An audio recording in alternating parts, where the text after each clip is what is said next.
I lay this theory down for you guys. What if in the scene, right, when they're whitewashing the lighthouse, what if whenever he drops young Thomas and it goes black, he hit his head, and when he comes back, what we're actually seeing is that experience. Like you know what the brain in a jar theory is, right? When there, if you have a brain in a jar, it has to make sense of the environment around it somehow. So what it ends up doing is it starts to fabricate what it's experiencing into what would make sense in like whosever brain it was. Whenever he just first wakes up and you have the seagull, he's pecking at his leg. He feels a seagull pecking him, but he can't actually shoo it away because he's in a coma. It's not until the foe comes and shoos it away that it actually leaves. You know, the foe is like his the dying psyche. It's his body basically being like, "Hey, we're dying." Young Thomas in this case, which is still his subconscious saying, "No, I'm trying to fucking live it." So since now he's in this coma, what we're actually seeing is him being forced to confront his guiltiest past of murdering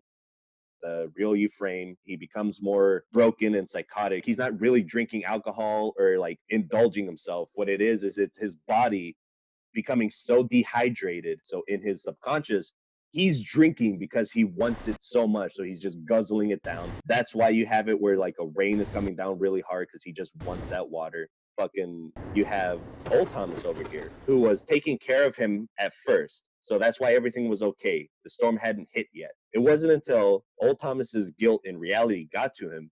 So he killed himself, thinking that young Thomas is going to die anyways, then hopefully he'll just go in his sleep. At the end, when we come back to it, that's why he's still outside, and maybe he's naked because he took advantage of him while he was in a coma, and like that might be part of the experiences that's going on. That's why we have like a lot of those like moments when he's jerking off, because those are times when he's like basically being fucking blessed and shit. But eventually, that's why when he comes back, he's still outside, very far away from how he would have gotten up into the lighthouse. He's undressed. The seagulls have been pecking at him because there was nobody there to shoo them away because old Thomas killed himself. So that's what my theory is.